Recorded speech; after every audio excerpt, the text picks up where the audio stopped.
freaking first cut. Golly. Welcome to the First Cut Podcast. I'm Rick Gehman, and this is your DFS preview for this week's Wells Fargo Championship. Joining me to break it all down, Greg DuCharme is here. Hey, Greg. Rick, looking forward to this one. Great. We got a great golf course. We got a great field. Getting us ready for a major championship. I think there's a lot of similarities between this setup and a PGA championship. Some differences, but I think there's some similarities as well. Okay, I want to hear about those. But before we do, this is where I would be mashing the breaking news drop, but we don't have one. So just assume that it's like breaking news, breaking news. Well, maybe we have one now. As of 20 minutes ago, Ludvig Aberg has withdrawn from the Wells Fargo Championship. He said, quote, "Unfortunately, I'm dealing with a knee issue, and after consulting with my doctors, we think it's best that I take some additional time to rest. I hope everyone has a great week, and I look forward to teeing it up next week." So that's a very professional statement. He told us what's wrong, and he told us a timeline of when we can expect his return. So I hate to see a guy this young dealing with any type of injury, but already planning to be back in action next week for the PGA Championship. He is very young for something like this. I haven't heard of any reports of him dealing with injuries like this in college, which is a good sign. Look, golfers are people too, and they can get hurt. So it doesn't necessarily mean there's a long-term issue going on, which I certainly hope is the case. If there is any good news that comes out of this at all, it does squash the idea that Ludvig is a robot. He is indeed human. His blood is red. He does feel pain, and he's dealing with knee pain. Yes, unless he's making it up. He still could be a robot, but I wouldn't say that's very likely. So, yes, he's human. The other piece of good news is everybody else in the field doesn't have to deal with his driver for the week, which, boy, when I was looking at this, I'm thinking this could be a Ludvig type golf course, big time. Certainly could be. That golf course is Quail Hollow. It's a course that we see every single year on the PGA Tour, sometimes in major championships, sometimes in the President's Cup, but mostly for the Wells Fargo Championship. Before we jump into that golf course, Greg, reminder, this is a signature event. It's now down to 69 golfers. There will not be a cut, 4 guaranteed rounds. This is not like Riviera. It's not like the Memorial where they have those cuts for those weeks. So this is another small field with the top players in the world, minus Scotty, minus Ludvig. Yes, first and second in the Masters. Missing both of those guys, but still very, very high caliber players behind them. I'm looking forward to diving in and breaking that down. But Rick, when you look at this golf course, it suits. I mean, there are great champions here because it requires an all-around skill set. And I was making some notes before I'm looking at this saying, okay, well, driving distance is a huge aspect here. It's a big golf course, over 7,500 yards at par 71, par adjusted. It's the longest course on the PGA Tour. The fairways are hard to hit. The greens are very hard to hit. You're talking about a green irregulation rate of about 60%. A lot of approach shots come from outside of 150 yards. So that makes it challenging. And because of that, short game comes into play. Your short game will be tested. And these are some really tricky greens as well. And, winners here tend to have really good putting weeks as well. So you got to drive it well. At least long. Your iron play has to be spot on like it does every week to win. You got to get up and down when you do miss greens, and you got to make a lot of putts.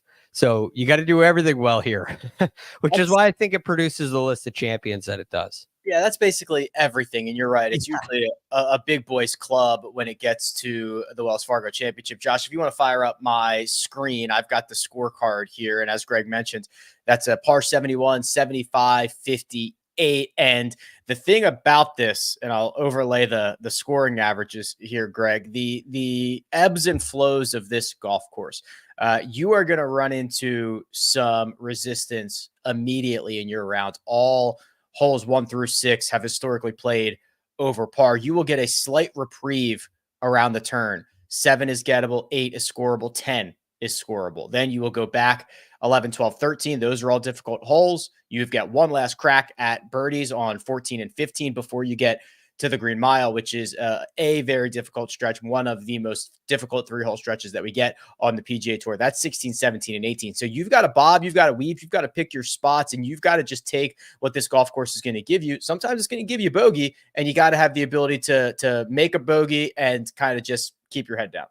Yeah, even if you see a winning score like last year get to 19 under, there's a lot of really challenging shots that you're going to face during that stretch of 4 rounds. There will be difficult moments, which is a lot. That's why I think it's a lot like a PGA Championship. I know it's a PGA Championship venue from time to time.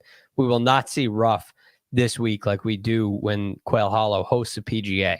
That's the biggest difference in the golf course when it's a major and when it's a Wells Fargo. You're talking about 2-inch rough this week, which makes the driving aspect, the driving element significantly easier.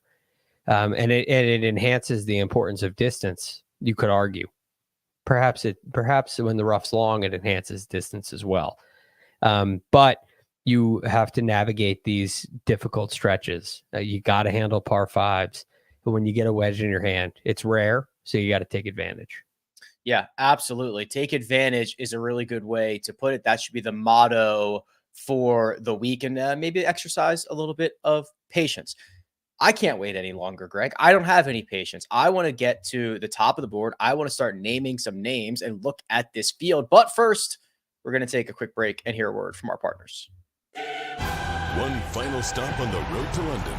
The UEFA Champions League semi-finals on CBS and stream every match live on Paramount+. And we're back. Here is the cheat sheet from my website, rickrungood.com. And we now have just three golfers over $10,000. Rory McIlroy is 11.8. Xander Schauffele is 11,500. Wyndham Clark is 10.5. And Ludvig, who has withdrawn, was in that $10,300 spot. So there's now a larger gap between Wyndham Clark and the guys in the 9K range. So just a trio now, Greg, at the top of the board. Yes, and I have this feeling you want to go right to the top. It's not Scotty Scheffler. It is Rory McIlroy, and when he comes to Quail Hollow, he has a tendency of playing like Scotty Scheffler has been playing. He has just a tremendous record, which is not typically where I start, but when you look at his record here, it's a good place to start. He's won 3 times. He has a tied second way back in 2012, tied 8th the year before his most recent win, and a T22 in the PGA Championship. He has another T4 in there. He plays this golf course so well, as well as any on the PGA Tour.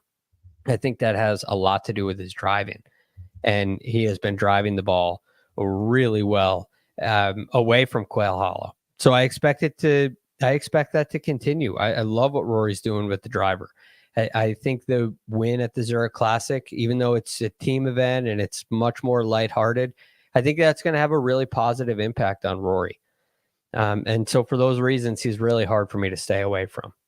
Yeah, 3 times a winner, going for number 4 around this event, this golf course, and fresh off that victory with Shane Lowry, as Greg alluded to. Okay, so that leaves us with 2. Xander Schauffele, Wyndham Clark. Is there a way that we can split hairs between these 2? Yes, and I would have to lean slightly towards Wyndham Clark. Our defending champion. I love what Xander's done. But, Xander's record here isn't quite... he did come in second last year. Came in second to Wyndham last year, yes. Wyndham. Yeah. There was a T14 in 21. I guess with that second last year, it looks a whole lot better. And he's been playing great golf. But I am just so impressed with Wyndham Clark. And it feels like his driver, which can get a little, he plays a lot of curve.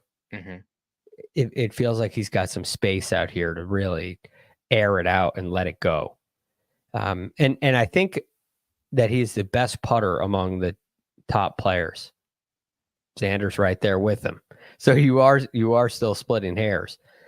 But Wyndham just feels a little more ready to win than Xander. Feels like he's expecting to win. Whether that's right or wrong, it just feels like a much more difficult thing for Xander to do. So I lean slightly towards Wyndham over Xander.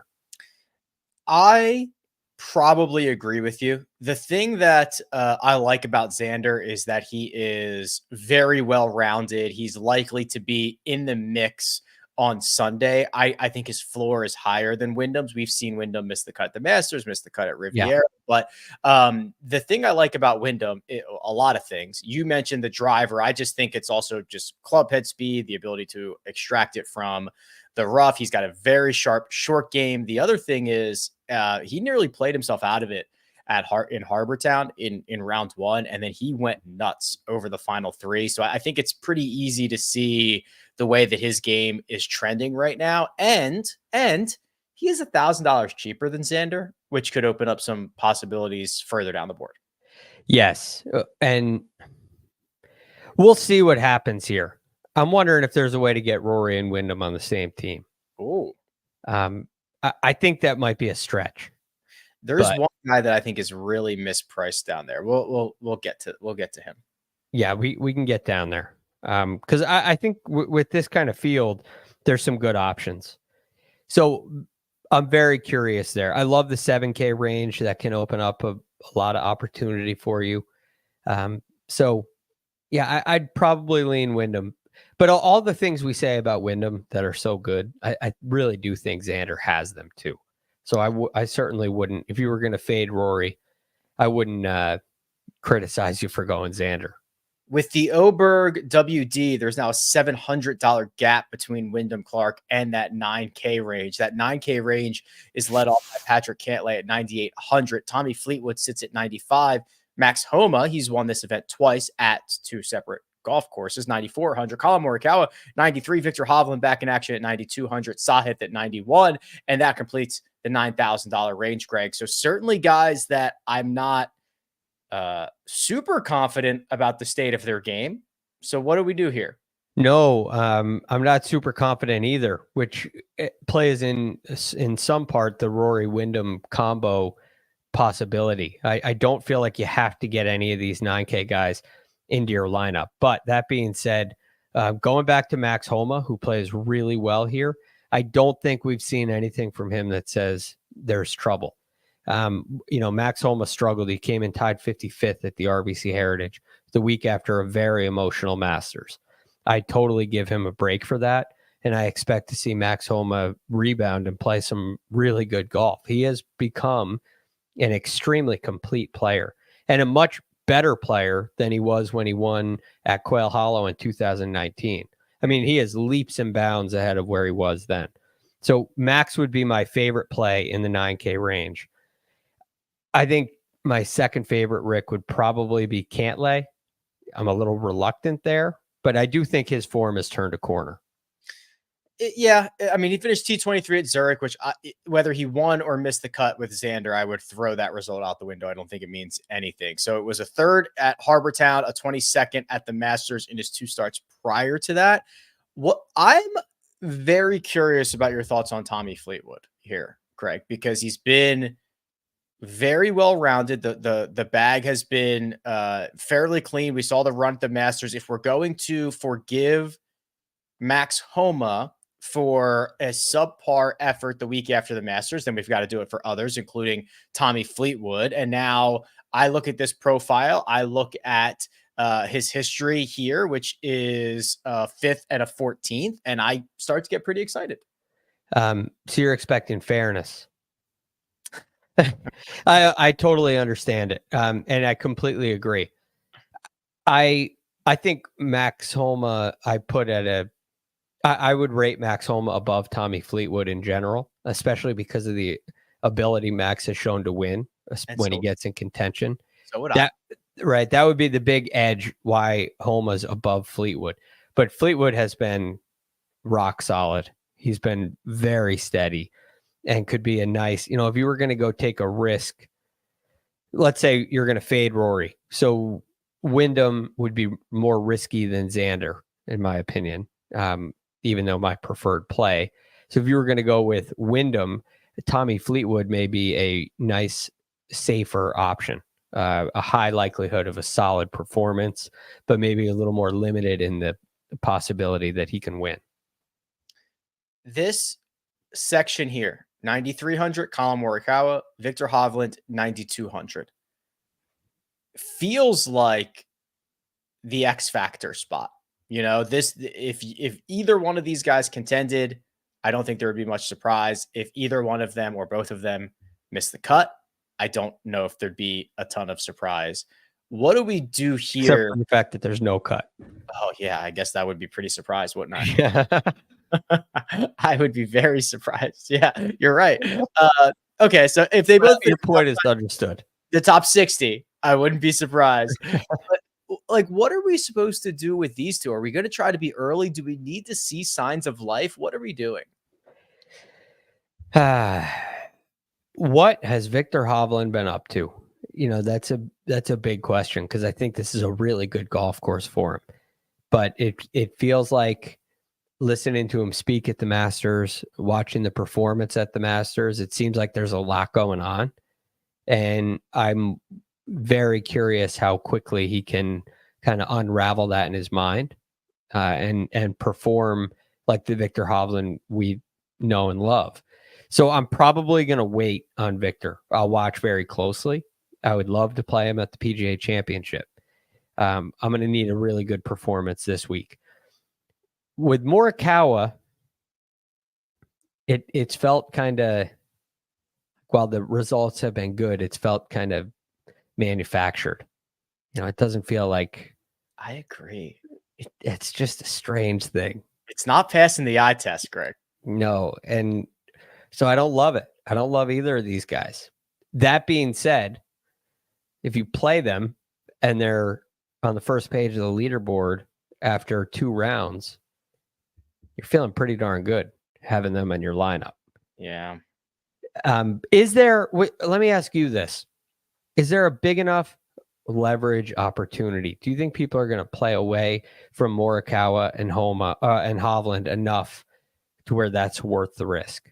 You know, I don't know, because where does all the ownership in the 9K range go? I guess Homa, maybe a little bit of Fleetwood, maybe people go down to Hideki at 8,900 and leave those guys there. It's just, I don't know if there's enough natural builds that will allow those two to be forgotten.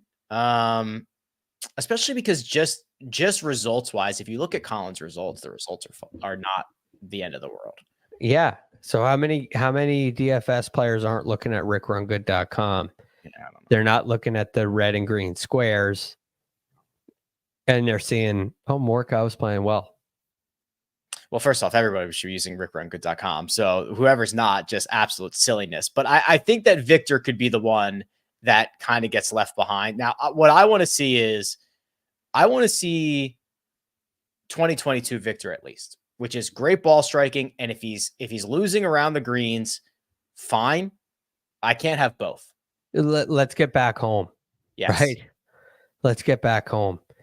Yeah, I would love to see that too. I'm not going to take that leap. No. And then I think we would reevaluate for Louisville.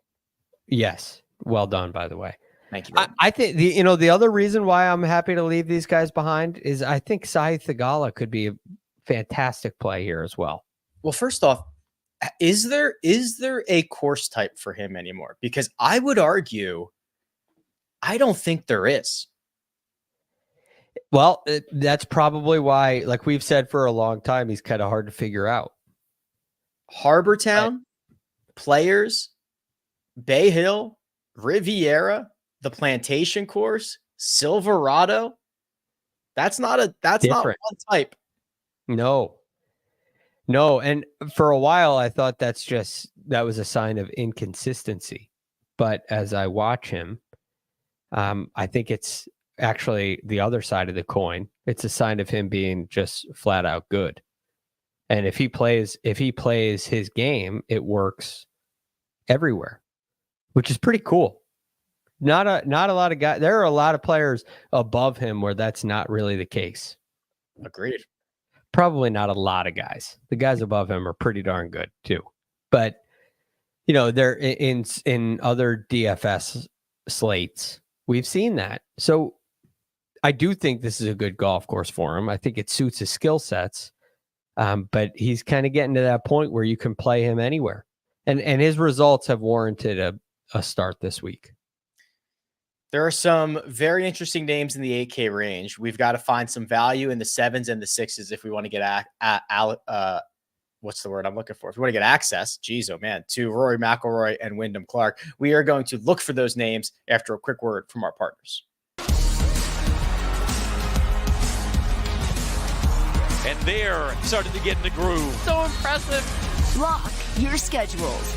Aces are coming to CBS Sports Network. And we're back. The 8K range still filled with plenty of great names because of this signature event. Hideki Matsuyama, Cam Young, Matt Fitzpatrick, Siwoo Kim, Justin Thomas, and Jordan Spieth right there in the middle. Then we rounded out with Russell Henley, Alex Noren, Benny On, Brian Harmon, and Hunky Tony Finau. Those are all the 8s, Greg. Pretty good group. Pretty good. It's pretty good. There's some question marks for sure, but there's some pretty good stuff here. This is just 12 guys or whatever, however many there are, that just drive me crazy. Yeah, I get that. Jordan Spieth makes me rip my hair out. Justin Thomas makes me rip my hair out. Cam Young, just all. I'll start JT and Spieth. They're no's for me. Just get it out there. Spieth is a hard no. I just hard cannot. No. I cannot get away. I fall for Justin Thomas every single week. Yeah, I get it. I totally get it. I'm not this week. All right. I'm not even going to pull up his profile. If I pull up his profile, I'm going to have the same problem. Give me somebody else. All right. So I think Matt Fitzpatrick's kind of interesting in a strange way. I don't really know why, but I think Matt Fitzpatrick's a great driver of the ball. He has not been driving it his best lately, but he's been putting very well. And I think that could, I think his speed is up to a point where he can handle a golf course like this. And he may be a guy on a leaderboard full of bombers that pops in there because of what he can do on the greens. So I'm very curious with Matt Fitzpatrick. He's like one of the best putters in the world since February. Yes. He's gained strokes putting just about every week. Look at what he does. Look at what he did at the Players. My goodness. Yeah. Yeah, he's a good enough putter for that to carry him. And if he's leading after round one and leading in strokes gained putting, I don't feel like he can't win. You know that he's got that kind of capability. So yeah, I like guys who can fill it up on the greens here. And if I'm looking at lineup construction and we get down into the 7s and 6K ranges and we got a bunch of bombers, bunch of distance guys down there, I don't mind mixing in a shorter hitter or two who's more of a putting specialist. Matt Fitzpatrick would be a great option in that category. Other names in the 8K range that I like would be, I'll just name you the other three that I'm very interested in. Yeah. Siwoo, Ben On, Tony Finau. Okay, let's start with Finau because I want to hear the case for Finau, and then I'm with you on Benny On.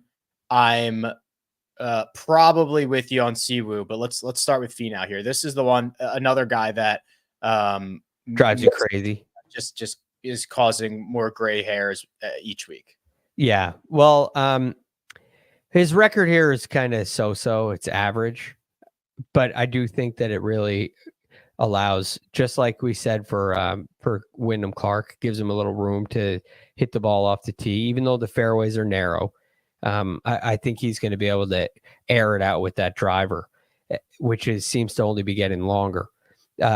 His iron play has been phenomenal this season, which is the main reason why I really like him. Even though he lost strokes around the greens the last 2 weeks, I think he has an extremely underrated short game.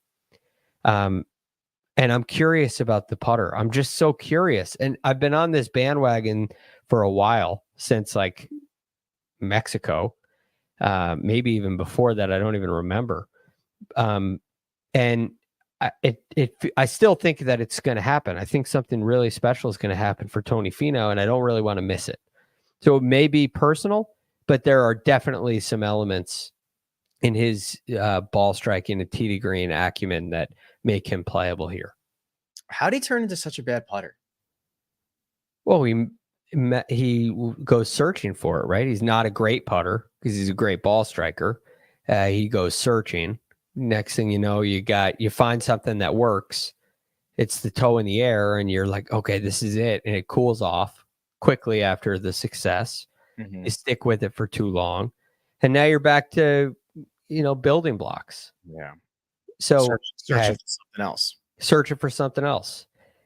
But again, sometimes these light a spark. And that's what I would be going on if I were going with Tony Finau, trying to catch a spark on the greens. Speaking of catching a spark on the greens, Ben On caught a spark at TPC Craig Ranch. He gained 3 strokes putting and put a very sour stretch of putting behind him. Hopefully, we'll see. Now, he has done this in the past where he can kind of snap out of this slump and then gain for a week or 2 in a row. The driver's a weapon for Ben On. The second shots are a weapon for Ben On. He is very long. His season has been awesome. He's competed in weak events, strong events. It doesn't matter.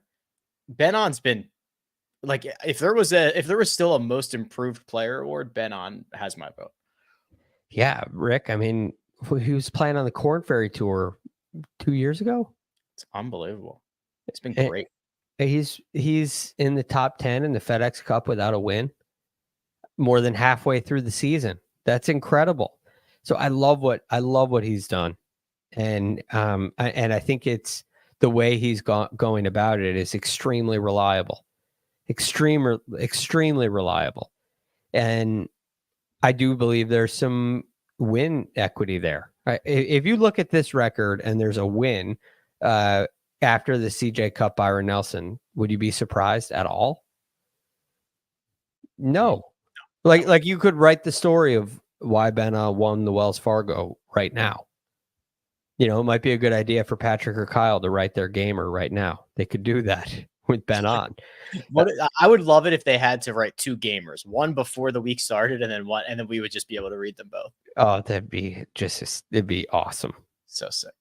And we write them here right on this show. Yeah, we're writing them right now. So yeah, I think Ben On is like rock solid.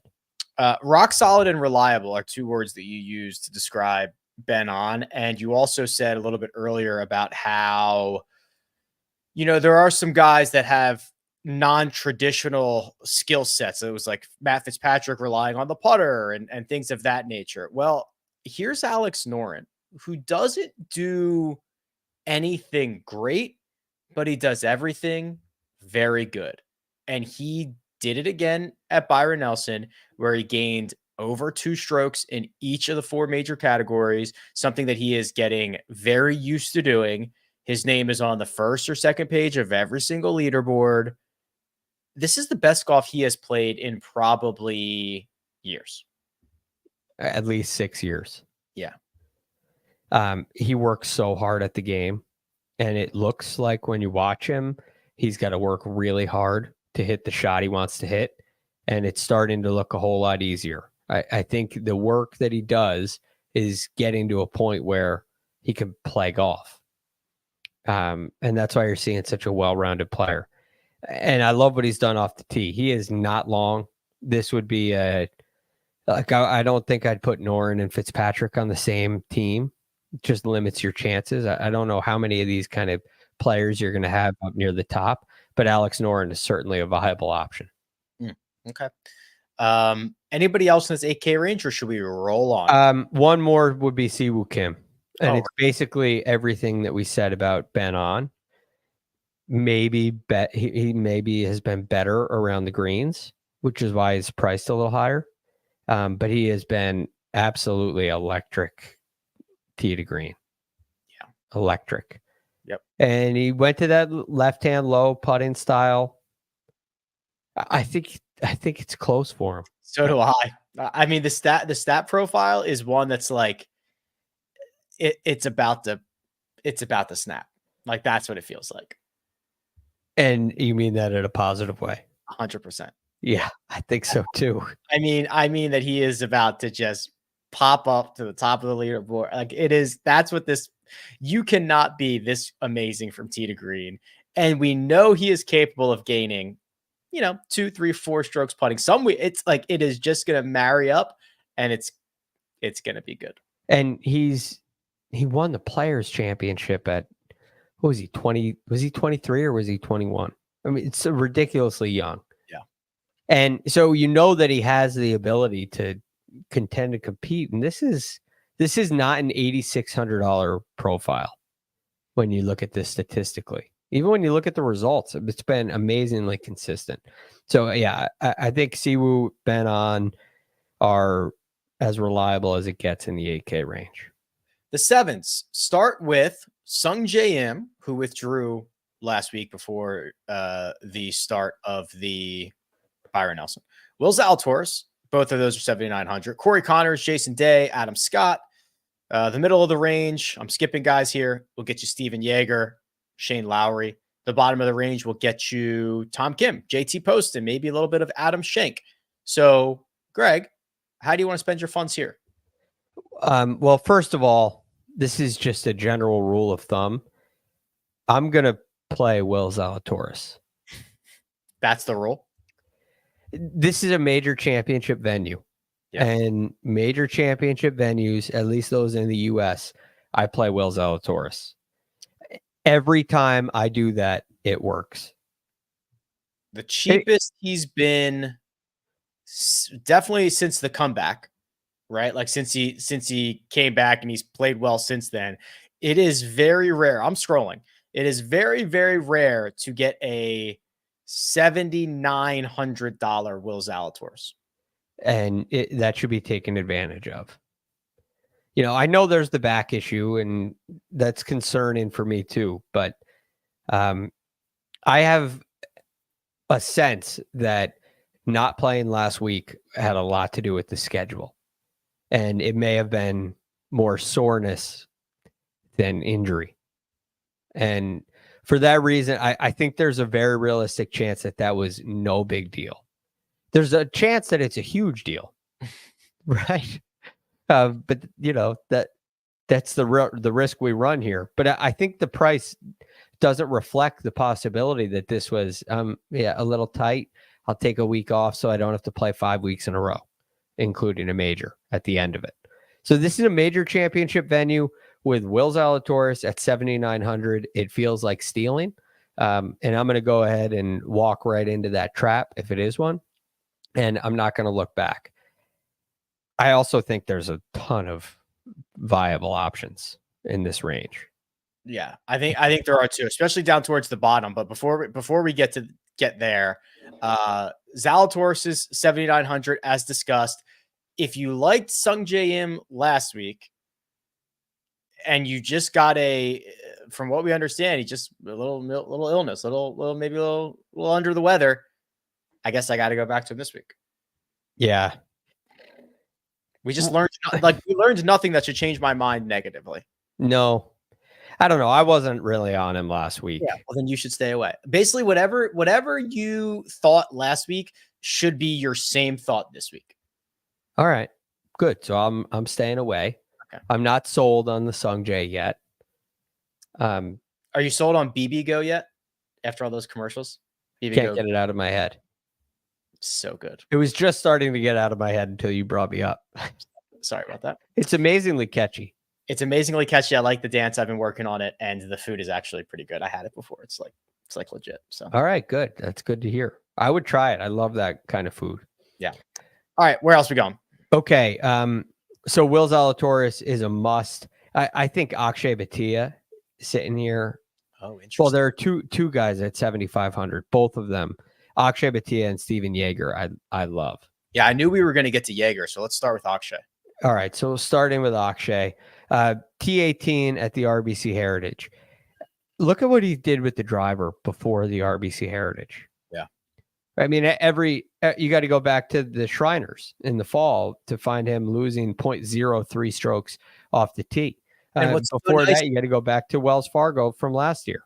And what's so nice is it kind of makes sense because of how unique Harbor Town is, right? That like there's just like zero care that a guy who always drives it well lost 3 strokes at Harbor Town. Right. I know he lost strokes last time he played here at the Wells Fargo, but it's unlikely to happen again.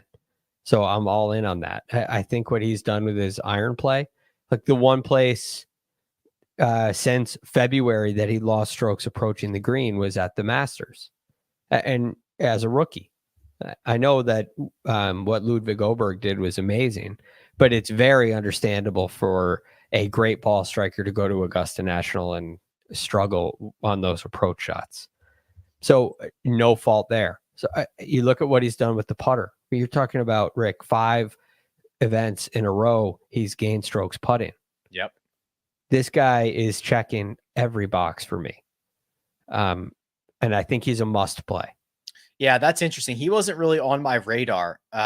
This is like the most quiet stretch of really good golf, maybe because Scotty's been eating up the oxygen and everything else that's going on. But yes, this is pretty darn good. Steven Jaeger also has a win in that stretch. Both these guys have won in their last 5 starts.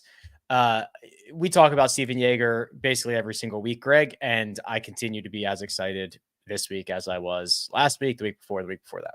It's like you said about Sogjay, the way you felt last week, you should feel the same again. Because that T20 finish it's right in that spot. Yep. Where it's not going to sway me either way. I'm a little more concerned with his putt-in than Akshay's, or less excited about it than Akshay's. I'm probably more concerned with Akshay's putt-in actually than Jaeger's in general, but I'm more excited about Akshay's putter. If that makes any sense. It doesn't. Why? Why would you be? Because Akshay is like 20 years old and he's already trying out gimmicks. Yeah. But it's working for 5 weeks. Yeah. Is that a trap? It could be, but it's worth the risk in my opinion. But what Jaeger has done, what he has changed in his game has changed his entire game, and that's his speed off the tee. Mm-hmm. He's a totally different player. And on a golf course now where distance will be very important, the rough's down at 2 inches this week. Like I said, Steven Jaeger's like an absolute go again this week. The bottom of the range is pretty interesting as well. I'm fairly high on Adam Schenk, who's been playing great golf. He's starting to find the second shot again. I don't even mind Denny McCarthy, Greg, who finished 8th here last year. Remember, if Akshay doesn't exist, he wins the Texas Open by like 5 shots. So there's a couple of, I think, really interesting pieces down here towards the bottom. I'm totally with you on Adam Schenk. Denny is very interesting. It's a great point. But the guy that's really jumping off the page to me is Sepp Straka. Oh, okay. This profile is this is a totally different guy. This guy's a popper. He's priced like a popper right now, but he's been consistent. T16, T5, T11. He missed the cut at the Valspar, but before that, T16 at the Players Championship. He's been phenomenal off the tee, which is not really what he's done throughout his career. I think, he's had some good streaks, but I really think Sepp Straka has found something with his golf swing. And he has such a strong ability to get just blazing hot. Hits a ton of greens. Hits it well from those longer proximities as well. Interesting. Yeah. So he's down in this range. I love Schenk too, but I think in the lower 7K range, Straka is my guy this week. I think he got a new headshot. That looks new to me. Upgrade, right? I haven't seen that one before. That looks like he just got a new headshot done. Wow. Well, It's nice. Yeah. He looks nice. Yeah. I like the collar outside the sweater. That's a good solid. Yeah. Very solid. Okay. What do you think about Schenk? Love him. Look at what he's done So he has legit top 10 upside in a lot of different fields. And look at what he's done. So he slumped here. American Express to Valspar, he just could not, even find the back of the golf ball. And then now he's starting to get back to the form that we saw last summer, which ran him all the way to the Tour Championship. It's why he's in all these events. He made a deep run into the playoffs, and he's playing now like he was then. I'm way in on Schenk. Best season of his career last year. Best performance in a major in his first Masters with a T12. Best finish ever at the Players Championship. He has a T5 at the Valero Texas Open, and he's coming off a couple of, 2 out of the last 3 are top 15. So I love what Adam Schenk's doing, and I think he could play well at Quail Hollow too. Agreed. Now, if we're trying to jam Rory McIlroy and Wyndham Clark into the same lineup, we're going to need to step down here into the 6K range. It's not always pretty. It starts with Keegan Bradley and Rickie Fowler. The middle of the range, Brendan Todd, Jake Knapp. The bottom of the range, Ben Coles, Grayson Murray, Nick Dunlap, Peter Malnati. I think there are options here, Greg. I think there's options. Let's find them. These are not going to look like what they look like at the top. Okay, but I want to start. I cannot believe I'm actually saying this. I don't know. I wrote down 5 names, and I have a line after the first 2. First 2, I'm willing and excited to play. The other 3, I think, are very playable options. Okay. So we'll start with the first 2. 1, I can't believe I'm saying it. I cannot believe it, but it's Rickie Fowler. Rickie Fowler. That was quick, Josh. Did you tell Josh you were going to say that? No, but he knew it. He's looking at it saying, I know where he's going. What on God's green earth has you interested in Rickie Fowler? I think we're seeing signs of life. Okay, the short game seems to be back. That's a strength, a staple of Rickie Fowler's game. He's gained a stroke and a half or more in his last 4 events around the green. In his last 3 events, he's gained strokes approaching the green, so those 2 things are good signs. The putter, which was deep red early in the year, seems to be leveling out, getting to beige. Okay, so we're seeing some positive signs. Like there's some green on the board, perhaps a little bit of momentum. I have a sense that things are coming together in his golf swing. And then you look at the record here, he won his first PGA Tour event here back in 2012. He, in his last 3 starts at Quail Hollow, he's got a T4, a miscut, and a T14, which was last year. I am kind of excited about this record. It's a great record. 1, 2, 3, 4, 5 top 10s here at a T14. It's pretty good. I hate to say it. I think I agree with you. It's early. I'm not as excited as you are, but here's what I've always said. When a golfer loses their best weapon, it is long slump is coming.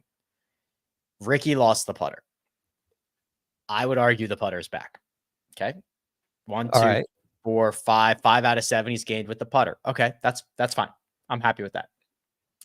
Around the green, you mentioned it. That's great. Check off a couple boxes. Approach play. You're right. Much better.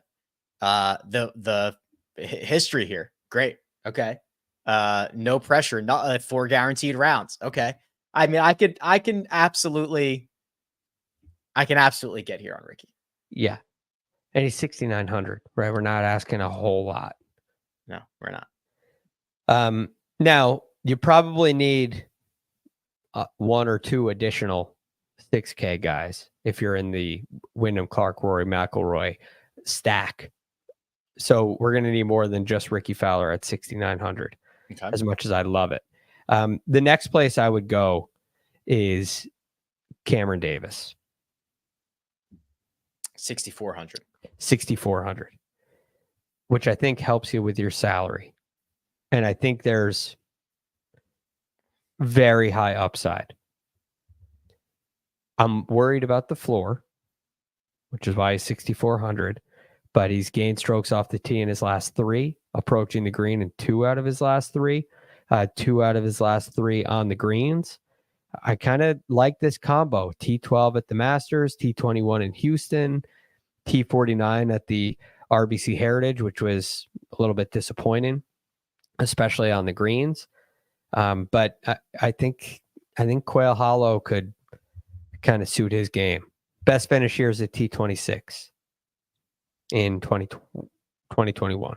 Okay. I mean, that's fine. I like Cam Davis in general, so that's not gonna beat me up too bad. Yeah.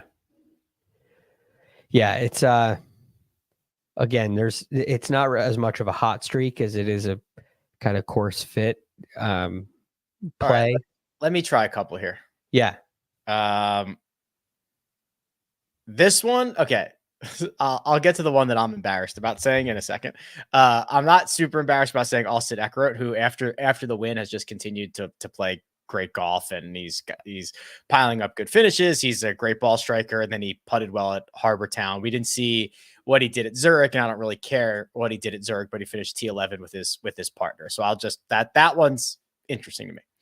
Yeah, I can get on board there. The one I'm probably a little embarrassed in is Brendan Todd. I wouldn't be embarrassed about it. Okay, good. Because this is like on paper the antithesis of like a good golf course for Brendan Todd, but he's played well here. Yes. And I think I understand why. He puts the eyes out of it here. He separates himself on the greens here. 17.5 strokes gained putting in his last 2 starts. The other thing, Greg, and I don't know how much I should care about this, but I was running the numbers today, and all I was looking at was the green mile, like how many strokes guys gain or lose on the green mile. It's kind of like where the event is won or lost, and the guys who gain a lot, they've like won this event. It's like, it's like Rickie, Homa, Rory, etc. Brendan Todd has been better than anybody. Now he only has like, I think I went back to 2018, so I think it was only 2 starts for him, but he's been better in the green mile than anybody else in this field. Okay. And you can handle the green mile. If you can handle the green mile. And Jordan Spieth has been by far the worst, by the way. Not surprising at all. I mean, I picture Jordan at Quail Hollow. He's just around the creek, like either in it, right on the edge of it, taking a drop near it. He's just waiting up. He's got his waders on, and he's just like walking up the creek at all times. Yeah. It's like, this fairway is so narrow. No, that's a creek. All right. What else we got? I still got more. All right. I'll give you another guy. How about Lucas Glover? Okay. I saw the green next to his name here. So I was looking over here. 11th at Valspar, 25th at Texas Open, 20th at the Masters, 33rd at the RBC Heritage. I think it's just a situation where he's kind of lost those putting gains, right? So he's kind of just back to Valspar and Texas Open were pretty good. Yeah. Valspar and Masters, excuse me. But he's kind of just back to like regular Lucas Glover, which is pretty fine, especially at this price. Yeah. And he played really well here when he was putting well.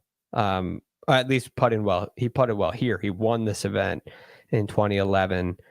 He's got a couple other top 10s. He has a second. So he has a pretty decent record here. And I just love the way he's been hitting the ball. I mean, it's like his whole career. But I think Lucas Glover could be a nice value play. All right, hit me with another. I know it's been maybe not a great couple of starts, but there is zero planet in which Nick Taylor should be cheaper than Webb Simpson. I don't care where Webb lives. I don't care what hole his house is on, 7. I don't care. Why is Nick Taylor potentially a top 30 player in the world, $6,200? It's a very fair question. Now, not a great course fit, not a great recent success, but look, it's better at the Zurich, and we don't have numbers for that. He's had 2 bad starts. He got smashed at the Masters, and he didn't play well at Harbortown. Yeah, he didn't play well at Valspar either. I guess he struggled around the greens there, right? I don't. Yeah. Yeah, I mean, give him a pass for that. I think Nick Taylor's a fine play. I just think 6,200. I just think he's way too cheap. Yeah, you're right. He is too cheap. Thank you. He's definitely too cheap. Okay, your turn. All right. So another guy, I feel like he's too cheap. It's probably not egregious as Nick Taylor, but that would be Matthew Pavone, Oh, who yeah. I still think is just a great player. Yeah. Who can get red hot on the greens. Pretty solid all around game. He's the European Hideki, the guy that's just like no respect. Just like the price is always like $1,500 cheaper than it should be. Right. So I'm willing to go in on that at 6,500. Still plays all over the world, still plays well. No problem. Just a great golfer. Yeah.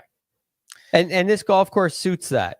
I mean, I know every golf course does, but like these guys, you don't have to be a specialist here at Quail Hollow. You know, good golf's rewarded. I think Matthew Pavone can do that. Let me get your thoughts on Nick Dunlap. He is the min price. Yeah. $6,000. We are seeing it's a low bar, but it's better. It's better. T11 in Houston. He missed the cut at the Masters, but he gained 2.5 strokes ball strike and gained 3.5 on approach. Got obliterated at Harbortown, and then was much more solid at the Byron Nelson. He was a sneaky play for me at the RBC Heritage. I thought he was going to do really well. I backed him, played him. I really liked Nick Dunlap, and he hurt me. I'm sorry, but I'm not afraid of it. I think the corner will. I think Nick Dunlap will turn a corner. I think he's good enough. Greg is ready to get hurt again. I'm ready to get hurt again. He is very fast. He's a lot longer than you think. He is the dead min in a no cut event. How much could he possibly hurt? Yeah, he could come in last. Okay, that's the worst it could get. But if he comes in like 50th, we got away with it. And if he comes in 30th, we're laughing all the way to the bank. Yeah, I see where you're coming from. I mean, I don't know. I'm willing, reluctantly willing. You know, if I get some 5 players in my lineup that I really like, and I got $6,300 left to spend, I'm willing to go there. They're saying I'm probably taking Adam Spencer. Taking Nick Taylor. I probably would take Nick But Taylor. if I have exactly $6,000 left, I've already played Ben Coles, I might take Nick Dunlap. No, I would give him more respect than that. You know, and if I have $6,100 left, I would take Nick Dunlap. There we go. That's all I ask. All right. Anybody else down here? This is more of a question mark. Mackenzie Hughes. I think Mackenzie Hughes is a member here. I always plays here a lot. I always get tripped up on that because I've heard guys who say like, I see the course so often one way, and then when it's tournament conditions, it looks so different. Yeah. Totally get it. It scares me. I just love what he's done on the greens. Yeah, he's also very, very cheap, and he's been Mackenzie Hughes is like the blueprint of a popper, and he has been his entire career. Yes. And he pops on hard courses a lot. He does not keep his card with 40th place finishes. He keeps his card because 3 times a year he finishes second.